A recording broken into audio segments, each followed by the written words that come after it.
Eddie, introduce yourself. My name's Eddie, Crime City Films, director, producer, also produce music as well.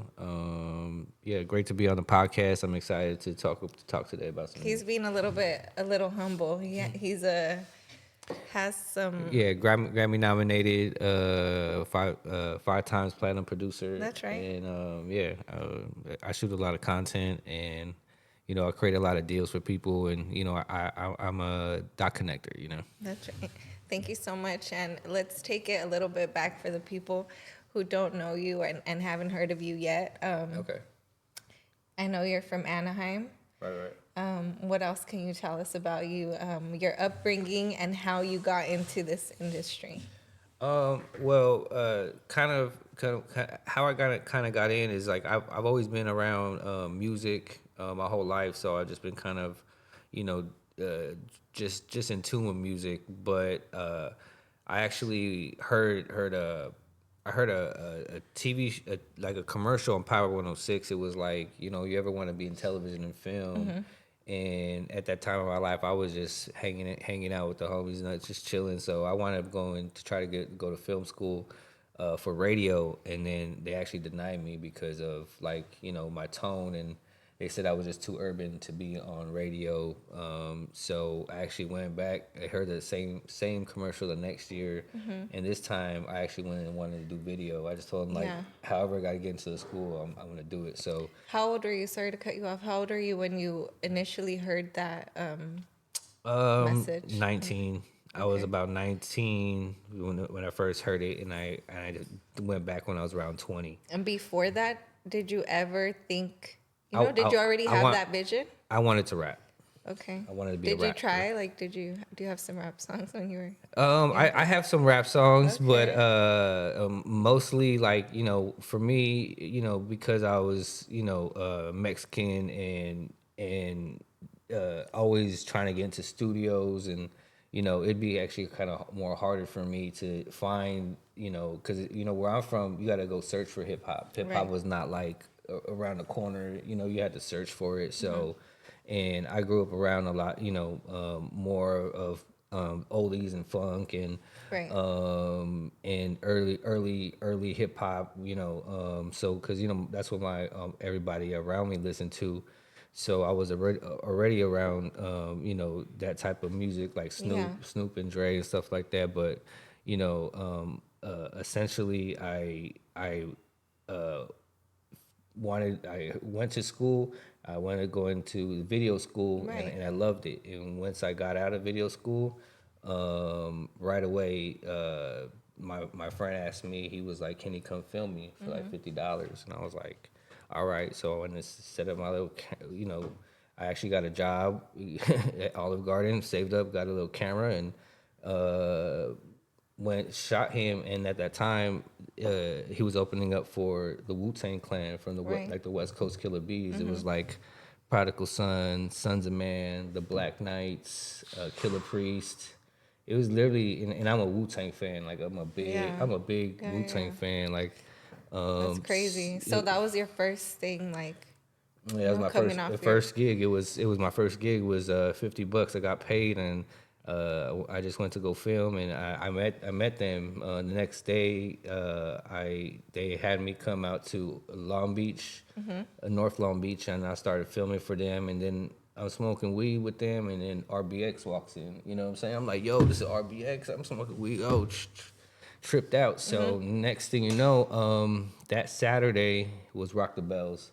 So he said, "Bring it. You have any cameraman? Bring your cameraman. We're all gonna go to Rock the Bells." So we literally walked in to Rock the Bells, 50 heads deep, and I had like three cameramen. We had that one had a high 8. You know what I'm saying? I had the little Sony mini DVs, and we walked in, and as soon as we got in, I walked in this room, and it was like Method Man and Red Man, and Yeah.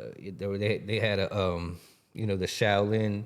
You know what I'm saying? The Shaolin dude was doing some crazy shit, and What did your family think? Like, sorry to cut you off, but what did your family think when all of this was happening for you? Like when you went back, for the second chance at the radio for the camera well, position. essentially, Were they supportive? Essentially, I mean, essentially, I was on my own at that point. You know what I'm Okay. saying? Like I had moved out, so I was just living. I don't want to say living in the streets, but I was living the street life. You know what I'm saying? So How do they? Are you? Do you talk to your family, or what? yeah, What does no, your no, for family sure. think? No, it's just Of all of your accomplishments now. because at that moment I had moved out of my mom's house. No, yeah, I So get it. my mom was always gonna be proud. Everything I do, and it always surprised her, but she really doesn't know to the extent. Yeah, You the know what I'm saying? magnitude. Because she don't know the magnitude, but she just knows I'm doing really well. You know Oh, what I'm okay, saying? that's dope. So, but yeah, at that time, they wound up taking me on the stage to Rock the Bells, and ever since then, I started following Wu-Tang Clan. Like RZA had lived out here, and I started shooting and doing a lot of content for the Black Knights. So there was there's a lot of runs where we're in the studios all night, and I picked them up actually in Corona. Some crisis would live in Corona, and then I'd drive to Watts and get Rugged Monk, and then we'd go to Studio City, Tarzana, and be out there with RZA for maybe like 24 hours, sometimes 2 days, and but I did that for a long time. I filmed Wu-Tang Clan for a long time, so that's where I kind of learned the business. I basically kind of made a whole documentary. I haven't put it together, but it's sitting around. It's in the works. Yeah, That's dope. it's sitting around What just do you waiting feel for the about right bag. them separating? Do you have any Well, thoughts about that? if you know the business, you know why. You know what I'm saying? Because to be honest, RZA is the executive producer, and when you're the executive producer, you allocate the money. You know what I'm saying? But where I seen is he allocated the money, but it was like, say if I do a record with you as RZA, you're one of the artists. I pay you in advance. Here's 35, 5 bands, 2,500, whatever it is, Yeah. right? And you're like, okay, well, you need it because you don't. This is how you give me bread. Go in there, do a verse. You're just thinking, I'm going to do a verse. Give me my 5 bands. I'm out. You know what I'm saying? I'm coming back tomorrow. The same thing. Right.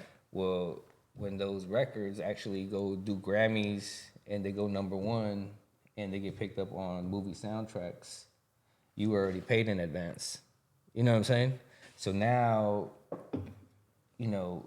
all the royalties and residuals are kept in the, you know what I'm saying, in the Shaolin Bank. You know what I'm saying? So that's what it made. That's why I could see why the business and it split up. But now I see, But as a fan, I was sad. You know what I'm Yeah. saying? I was sad. But like I of said, course, you see it from I both seen sides. I seen it from the first hand, and Right. then I knew why, and I was like, okay, that taught me about business. It taught me Okay. about just because of the Wu-Tang had a big run, but their business was not right. But now you can see Method Man got his business right. Ghost got his business right. You know what I'm saying? Raekwon got his business right, and you can see how they elevate and they start to move because they're accumulating those types of numbers financially.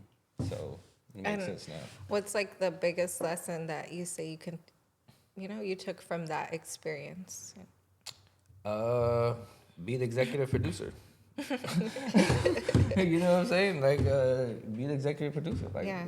I mean, How long did it take you, before you started just being, you stopped just being the camera guy to, getting into deals and. I think that stopped around that time because actually that's when I started. So after your first job. After because during that time I was still shooting content because that was like a good 5 to 6 year run, but I was still shooting content between that and actually started shooting music videos. And so the very first artist that I shot a music video for was an artist named VZ Scante. And VZ had got signed to a music video director named Jesse Terrero. So Jesse's like Jesse, Chris Robinson, Benny Boom.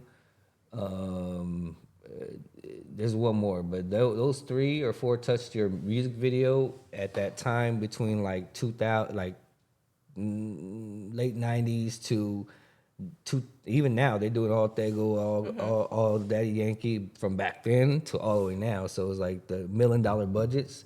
So I was able to go see and soak up game on all these sets and learn how to brand artists and how to image artists and take them to their hood and give them a piece. And I learned a lot of just being on those sets. And I started shooting music videos for like his artists, but then, you know, What happens on those sets? Like, what's the difference, behind those just the budget. big budgets? The budgets. Yeah. It's sometimes we're using the same cameras, but it's like a team of who's on set. It's like because who if you have a great DP and you have a great production team. All you have to come and do is tell them what you want to do as a director, and you don't have to worry about doing those shots, or you don't have to worry about because you trust in their vision and Okay. you know what I'm saying. But also your expansion of what you can do is almost unlimited. Right. Because then you're like, okay, well, man, I need a helicopter to come in, and like, okay, well, You're on two sets at the same time. well, you can call in and make a helicopter on those sets. You know what I'm saying? But essentially, it's just bigger money, so it's more lavish. You know what I'm saying? But it's the same work, I feel. And what are some of those? Can you elaborate on the projects that have won Grammys and how those came about? Okay, so I was actually shooting videos for fast forward when all that stuff came, I was actually started shooting. I started working with a big music manager named Steve Lobel, and Steve, his right hand man is Mexican Sean.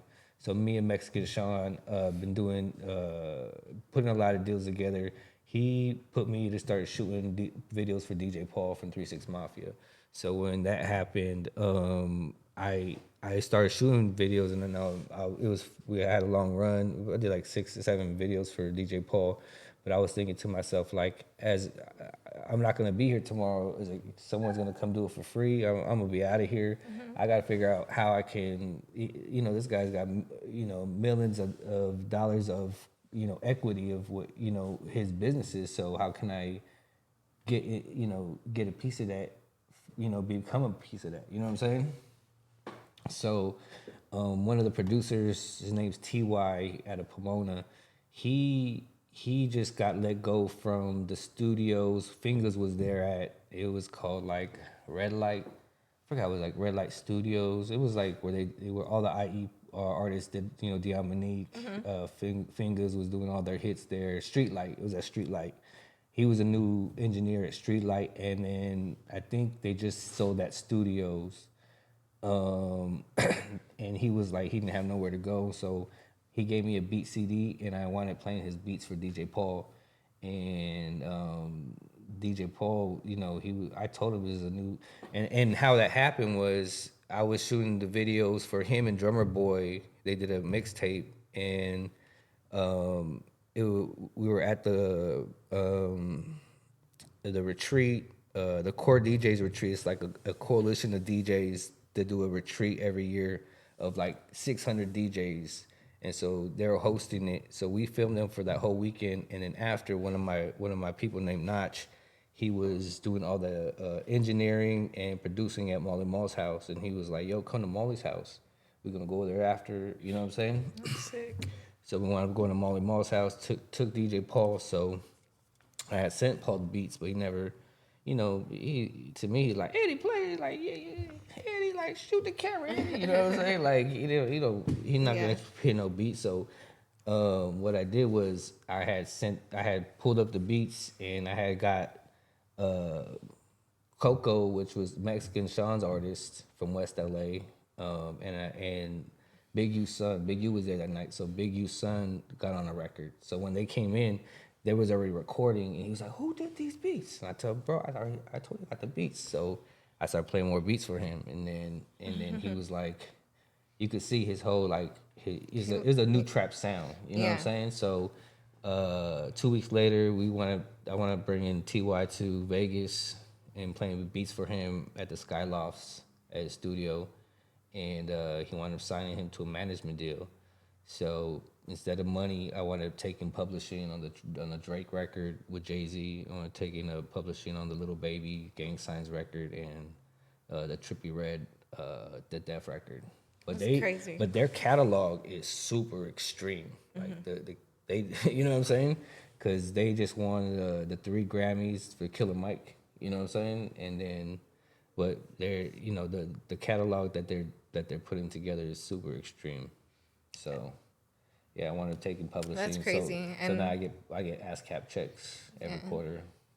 Well, congratulations on that. That's a huge accomplishment. And how did you learn to, wear any hat in whichever room, whatever's needed from you, pretty much? I just learned to, from being on a camera, you got to learn to be an editor. Because at first, I just wanted to be an editor. Like I would just this is a crazy 360 type of situation. When I was going to film school, there was a dude that lived across the street, and he was into skating, right? And so I'll go to his house, we smoke weed, and we just edit. He'd be on Adobe, and I'm learning Avid. You know what I'm saying? So fast forward, I love to be an editor. I wanted to be an editor, so I had to learn how to direct and do every light and do everything. I had to learn it. I learned it in school, but I was forced to master it because I wanted to edit so well. And so fast forward, he was skating. Now, we go our separate ways. I started working with Wu-Tang. He's a skater. Fast forward now, he's a part of Wu-Tang skate team. Just you know what I'm saying? Yeah. Like there's it's a skate team called Kill 'Em Murdy at Huntington Beach, and they're the Wu-Tang skate team. So it's crazy that it full circle like 10 years later. You know what I'm saying? So it was a good feeling. Be wanting to be an editor, and then figuring, okay, this is what I have to do. So what I'm saying is learning every situation, and then that's what led me to learn business. Okay, well, how is this structured? The best advice I give you is reverse engineer everything. How did it get to here, and it had from what? How did that happen? What made that happen? What made that happen? You know what I'm saying? Sometimes it's relationships, sometimes it's money, sometimes it's relationships and money. You know what I'm saying? Who knows? Both things. And yeah, because most business is about relationships and money, and putting out great content and doing what you say, and sticking to that. And once you got that, people will trust you with really anything. Yeah. And what's like the hardest lesson you've learned,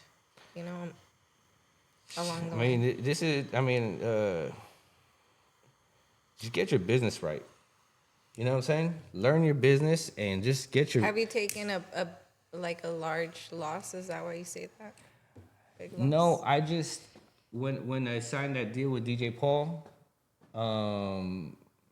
I got publishing, but if I would have had my business right, I would have took the publishing and maybe about 500,000 to date, because they did the Red Bull publishing deal. If I give you their catalog, you wouldn't, you know what I'm saying? Mm-hmm. And how did you go about educating yourself and learning? Getting an entertainment lawyer. Okay. You know what I'm saying? I learned to get an entertainment lawyer. I learned to pay them fees. You know what I'm saying? Because when you're thinking, okay, I gotta pay rent, or do I pay the entertainment lawyer? You're like, okay, I'm just gonna pay rent because it doesn't make sense to me because I don't know what I'm getting back.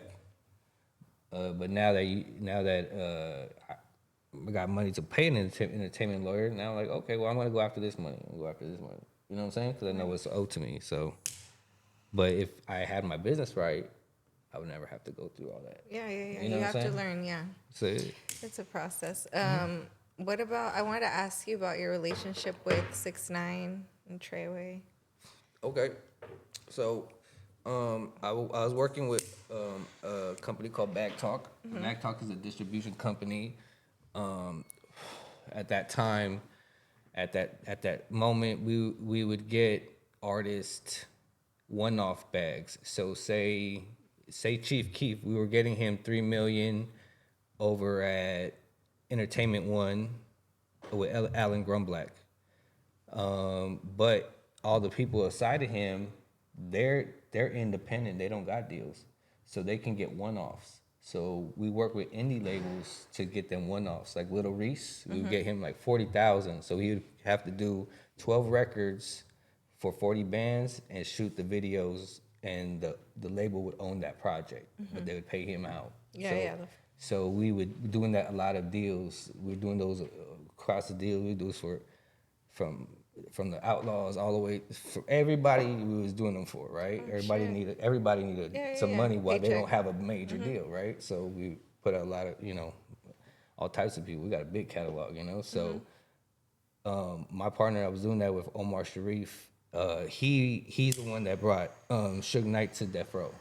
I mean, Suge Knight, he brought Death Row to Alan Grumblack at E1, which used to be Koch Records.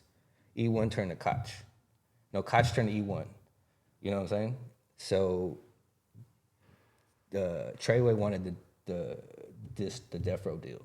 So we were getting them the distribution deal, but at the same time, we were actually getting Chief Keef the $3 million deal.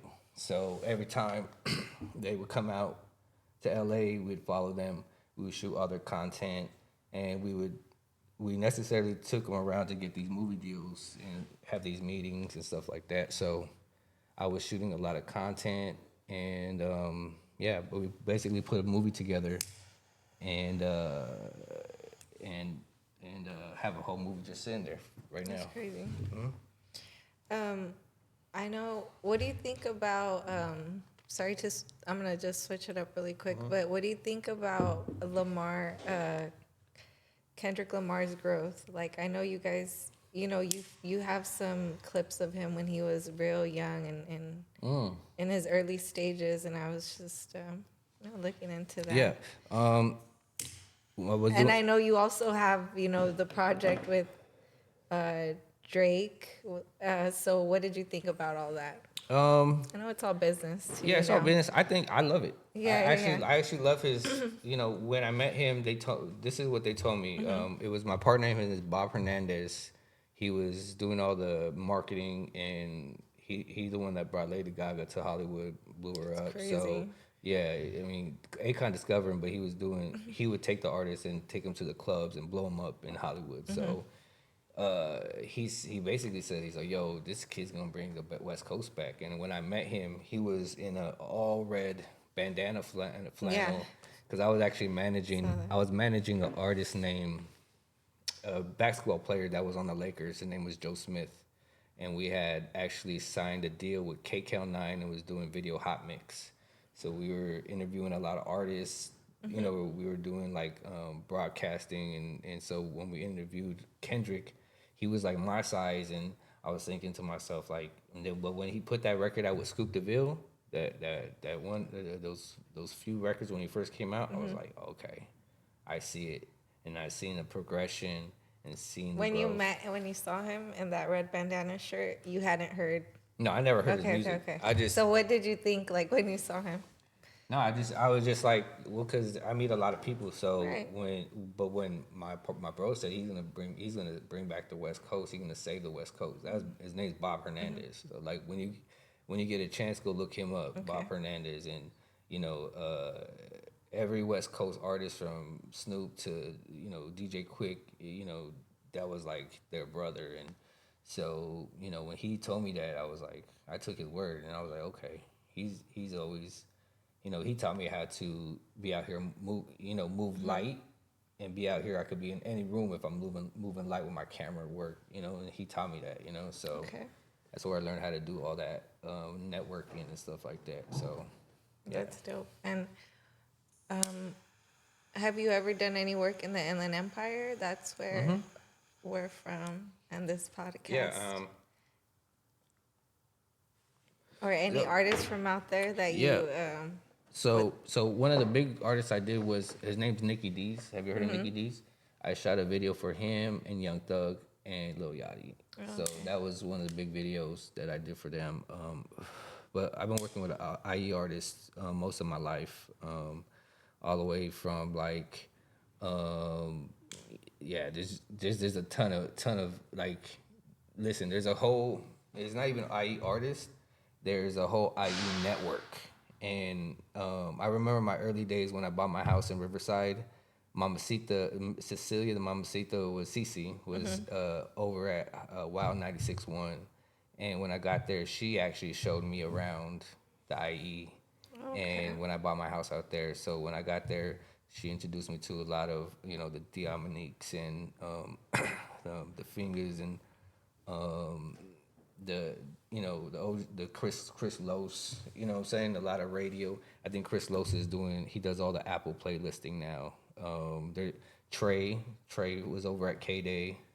Now he's doing Trey is over doing like real estate. I plugged him in my real estate people, so he's over doing real estate in like Beverly Hills now. So yeah, IE has not, those are radio people, but IE has like Dirty Bird, K2IC, I believe is from out there right now. Who else? Who else I'm working with right now? There's They have J.I. Bands. yeah, Jared Bands. I haven't worked with him, but I've seen him. Seen him. J.O.P. Yeah, he from doing. Fuerza Yeah, Regida. I actually just did went to that concert. That concert was dope. And, That concert was dope. King's Most Wanted. Yeah, I heard of him. True Car. We just worked with him. I know he's like from all around. Oh no, he's from. I think he's from Watts. Watts. But yeah, he stayed in that. Oh, okay. Yeah, I did his outside. I shot his outside video with Blueface. Yeah, that's so dope. That one did really. You have well. a relationship with Mac 100? Me and Wack are cool. You know, I like I said, we've always been cool, but I wouldn't want to work with Wack. You know what I'm saying? It's like he's like a dictator. You know what I'm saying? Like, so I wouldn't want to work with Wack. You know what I'm saying? Who's your He's like? Cool, though. Who's a big artist that you really enjoy working with? Um, Or just any artist, but I know you work with, you know, you've been in the room with big people, so whose energy do you fuck with? right now, currently, or forever. You know what I'm saying? Both. Well, you know, I really like, you know, right now I've been on this run with Trilliano. Trilliano's one of my favorite artists right now because I went from shooting content for him to now I'm managing his, you know, helping his manager is Neil, who's a consultant for Hitmaker Sound. So, you know, they're doing a lot of the radio records and most of the radio records that are 80-90% that are on right now.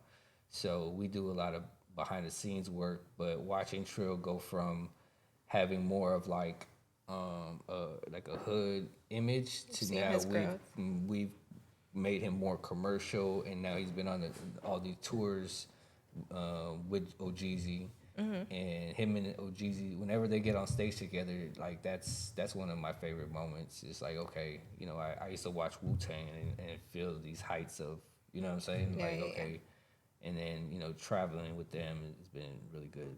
So, you know, there's been a lot of growth. Okay, that's you know? dope. Yeah. And what's your favorite position to play, if that makes sense? Like, you manage, you do, you know, the connecting the dots. I like to be in charge of the rollout. When I say the rollout, What does that mean? from what the music, what the records sound like, to what the visual aesthetic is, and to where the record's gonna touch. Like, okay, are we going to radio? So the artist is not really in charge of that. No, they're in charge. But what I'm saying is, I like to say like, yo, you know, because they gotta, you know, in their mind they're on artist time, right? But me, I'm around a lot of songwriters and singers and more you know, radio aesthetics, you know what I'm saying? So I'm trying to make a hit, you know what I'm saying? That's one thing that I'm very good at, is producing, is like taking artists, bringing them to a sound and connecting them with beats that they've never even heard, or they would even try to listen to, or even have hooks ready for them. You know what I'm saying? I get in there with songwriters and singers, and I have like writing camps to where we write records, and then we pitch them out to like Chris Brown, and because essentially the people that are in my studio every day, that's all they do is they wake up. Like right now, they're waking up. Someone's making a beat right now. Someone's writing a hook and they're lacing it. And once it's done, probably by noon or by 2 o'clock, they're gonna send it to Eric Bellinger, Usher, Chris Brown, and Go ahead, talk your shit. huh? Talk your Yeah, shit. no, that's. I mean, it's happening right now in Hollywood Hills. And You what's know? a day So, like you? Like, what's a day like for you waking up? What's your routine? well, I'm a full-time father, so I have a routine. I get my kids to school, and then I start getting up. Sometimes I'll get to the studio, edit there, or I'll stay in house.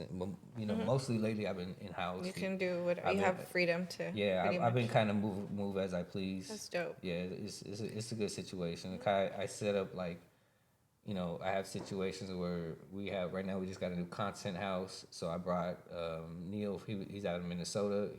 He just got there 2 days ago, so now he's here for this whole summer run that we're gonna have. Because we're actually doing. Neil has a sponsor named Mandela Tequila, and so we actually got them to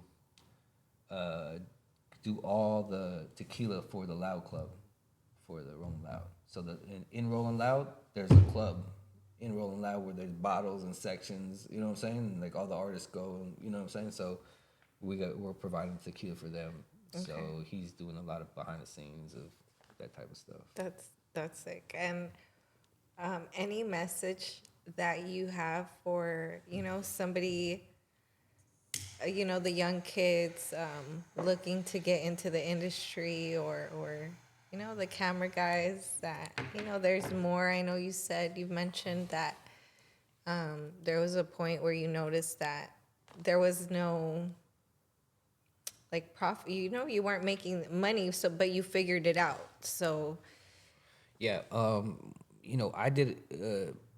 Don't be afraid to do shit for free, but don't get taken advantage of. You know what I'm saying? Like, there's certain situations where it's gonna benefit you to create this type of content, but don't get stuck in those situations, because I've seen people get stuck in situations and they get kind of blinded by like the glitz and the glamour, and at the end of the day, if you're not buying properties, stacking up your bank account, and making big business decisions and connections, you're just staying stagnant. While everybody else that's all everybody else is focused on. Focus on your money, focus on buying property, and focus on building your brand and your value. Your value is the most important, especially in music. Build your value in music, because that's once you get to a certain point, you can start negotiating for a certain amount of money, and your sound will and your sound and brand will that will back those. Whatever you're asking Right. for is it'll make sense. That's when I go in there, I'm a shark. Yeah. I'm a shark. Because you have your shit together. Know what I'm asking for, just like this the Morongo Casino. Like, yeah, Oh yeah. that's Okay, that's big. That's San Bernardino. Oh no, that's not San Bernardino, but that's out that way. Yeah, it is. It is IE for sure. Um. Oh, it is San Bernardino County. Yeah, I think so. Is it Morongo Casino? Oh, it's Riverside County. Yeah, yeah. My partner, his family, his auntie is in the circuit. Last year she was the mayor, but now she's on the council, so they rotate. So last year she was on the council, so she got us in there. She plugged us up. That's dope. Yeah. Project coming soon with the. Yeah, we're definitely trying to do day clubs during at Morongo, kind of like sick. daylight. That's tight. Because when you go to Morongo right now, you get like a Buffalo Bills type of vibe, right? But they got potential to have it feeling like daylight. What about Yamava? Huh? Yamava is cool. That's so cool. I like Yamava, but they got their entertainment right. And I think that Morongo is gonna trust in us, and we're gonna bring what we've been doing over here to over there. We're gonna light up a flare, especially. Yeah, it'll be cool. Yeah. What are your goals for the rest? I mean, the year just started, and you just had a birthday. Happy birthday! Thank you. Appreciate that. What are your goals for this year, or just your future goals? Some of my goals for this year. Well, we got 3 tours. We're going on tour with Shorty Shorty, Those are OGZ's already tour, accomplished and accomplishments. Shoreline. But the one I'm excited about is Shoreline because all I know is we're doing stadium. It's like a stadium arena tour. And the last time they did, I think they did the Palladium. And the Palladium was crazy. The Palladium was sold out, and then we had our people from Chess Moves come out. My boy Wu came out and literally, I think he threw like 10 bands in the crowd. What the Yeah, fuck? he was showing out that night. It was like the last night of the tour. That's tight. I think Greedo came out. Phoenix Selection was there. Cypress Moreno was there. FB Beats. Oh, they brought out Kalen. They brought out and then Trill wanted to bring it out. He brought out the Cali Swag District. He brought out the the Baby Stone Gorillas. Who else he brought out? He brought out Chess Moves. Yeah, that was a crazy night. So I'm excited to see What's your favorite part about those events? Just the energy, or well, just when you see the energy and you're like, okay, this is what I've been building to and obtained to, because essentially is I've been working in studios for a long time, and I've been working with all types of different artists, but I was working with this one record label. It was all Mexican label called Smooth Hustle. So Smooth Hustle had Sunny Blue, Z Guns. I think Z manages Cheetahs now. But these dudes were like real trap essays that were really doing music on that level, to where everybody what they sound people sound like now, they was doing that back then. And we would literally take CDs and we would sell them for $10. So I would literally every day go out and sell to just I was living in the studio, so I was literally selling $10 for CDs. So I know what the artist struggle looks like, and I've been behind it, and I watched it happen. Okay. So to see the growth and to see, okay, now, Yeah. working on building the merch to The reaction. building the show, because what it is, you know, what it is about their situation is the fans connect with them so well. You know what I'm saying? And to me that's I like to be a part of a team that's Right. putting that type of situation together. Yeah, definitely. Well, thank you so much for joining me today. I had a good time. Thank you very much for having me. I hope we have you back in a different occasion, and send us out with a message for the Crime City fam. Go ahead and follow me, Crime City Films, on Instagram or on YouTube. You could search me. And one thing I want to say to everybody is just make it happen. Don't Whatever anybody tells you, just keep making it happen, and you're gonna see results. You know what I'm saying? Just do it. That's the best advice I can give. Just do it. Thank you so much, everyone. Don't forget to subscribe, tap in with the Trap Star. Thank you so much. It's a wrap. Thank you.